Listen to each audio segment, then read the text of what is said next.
Panorama group, जो सोचता है वो करता है। आपके अपने सपनों का आशियाना। बिहार में 4 सीटों पर उपचुनाव है। बिहार की जनता पूरी तरह मन बना चुकी है कि नीतीश कुमार के नेतृत्व में एनडीए को भारी बहुमत से। नमस्कार, आप देख रहे हैं सिटी पोस्ट लाइव और मैं हूं आपके साथ प्रभाकर पांडे। आपको बता दें कि बिहार में हो रहे उपचुनाव 4 सीटों पर उपचुनाव को लेकर भाजपा के नेता शाहनवाज हुसैन ने बड़ा बयान दिया है। उन्होंने कहा है कि एनडीए की जीत होके रहेगी। उन्होंने जीत का दावा करते हुए उन्होंने कहा है कि जिस तरह से विकास का धार बहा है बिहार में नीतीश कुमार की सरकार में, तो इस मुद्दे को लेकर एनडीए की जीत होकर ही रहेगी, इस तरह के दावा करते नजर आए। तो वहीं झारखंड में हो रहे विधानसभा चुनाव को लेकर हेमंत सोरेन पर जमकर हमला बोला है। उन्होंने कहा है कि हेमंत सोरेन जिस तरह से घूम घूम कर जनता के बीच में यह कहते नजर आ रहे हैं कि मैंने बहुत अच्छा काम किया है, तो मैं ये कहना चाहता हूं कि हेमंत सोरेन जो जेल में गए थे, क्या वह भारत के लड़ाई में गए थे? क्या कोई अच्छे काम के लिए जेल में गए थे? नहीं, वो भ्रष्टाचार में गए थे। भ्रष्टाचार किए, आदिवासियों के जमीन हड़पा और इसके बाद उन्होंने जेल काटी है। इस तरह के बयान देते नजर आए हैं शाहनवाज हुसैन। तो वहीं एम्स को लेकर कल प्रधानमंत्री नरेंद्र मोदी दरभंगा आ रहे हैं। इसको लेकर उन्होंने कहा है कि यहाँ की जनता पलके बिछाकर इंतजार कर रही है नरेंद्र मोदी की। जिस तरह से उत्तर बिहार में इन्होंने एम्स दिया है, बिहार में 2 एम्स होने जा रहा है और अब जो भी दिक्कतें थी उत्तर बिहार की, वो सारी दिक्कतें दूर हो जाएगी। और जिस तरह से विकास के धार बहा रहे हैं प्रधानमंत्री नरेंद्र मोदी, जो कि बिहार से काफ़ी उनका लगाव है, प्रेम है, जिसको लेकर वो बिहार आ रहे हैं, इस तरह के बयान देते नजर आ रहे हैं और क्या कुछ कहते नजर आ रहे हैं। छोड़े जाते हैं आपको उनकी बातों के साथ।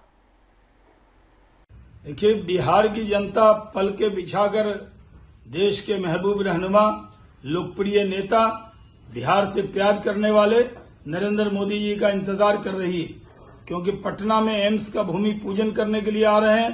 पूरे बिहार में खुशी की लहर है। जिस तरह से एम्स दरभंगा में बन रहा है, पूरा दरभंगा कमिश्नरी, पूरा कोसी पूर्णिया कमिश्नरी और पूरे नॉर्थ बिहार के लिए नरेंद्र मोदी जी का ये बहुत बड़ा तोहफा है। और इसका भूमि पूजन कल होगा, जिसके अंदर नीतीश कुमार जी भी मौजूद रहेंगे और पूरे बिहार के अंदर खुशी की लहर है, क्योंकि सब जानते हैं कि केंद्र सरकार ने बहुत बड़ी सौगात बिहार को दी है। नरेंद्र मोदी जी बिहार से प्यार करते हैं। इसका प्रतीक है कि दरभंगा में एम्स बनने जा रहा है और इससे पूरे बिहार के अंदर बहुत जबरदस्त उत्साह है। झारखंड और महाराष्ट्र में भी चुनाव हो रहे हैं, किस तरीके से एनडीए देख रही है इस दोनों चुनाव? क्योंकि अपोजिशन कह रहा है कि जीत हमारी तय है, हम जीत रहे हैं। देखिए, झारखंड और महाराष्ट्र में चुनाव हो रहे हैं। झारखंड और महाराष्ट्र में भी हरियाणा की तरह अपार बहुमत से हम लोग जीतेंगे। पूरी तरह से झारखंड में जो भ्रष्टाचार किया है हेमंत सरकार ने, वो जनता जानती है कि किस तरह आदिवासियों का अपमान किया है, किस तरह आदिवासियों की जमीन छीनी है, किस तरह झारखंड के लोगों को लूटने का काम किया है। भ्रष्टाचार में जेल गए थे हेमंत सोरेन और वो जेल से निकलकर इस तरह का व्यवहार कर रहे हैं जैसे कोई फ्रीडम फाइटर हो। और उनको ये मालूम नहीं है कि सबको मालूम है कि भ्रष्टाचार के वो प्रतीक हैं और भ्रष्टाचार वाली वो सरकार चला रहे हैं। इसलिए झारखंड में भारी बहुमत से वहां पर भारतीय जनता पार्टी के नेतृत्व में हम लोग चुनाव जीतेंगे और महाराष्ट्र में भी फिर से विजय पताका हम लोग फहराएंगे। जिस तरह हरियाणा जीता था, लोकसभा जीता था, उसी तरह हम लोग झारखंड में और महाराष्ट्र में दोनों जगह चुनाव जीतेंगे। और जितने भी उपचुनाव हो रहे हैं बिहार सहित अन्य जगह, सब जगह भारतीय जनता पार्टी और एनडीए विजय पताका फहराएगी। देखिए, बिहार में 4 सीटों पर उपचुनाव है।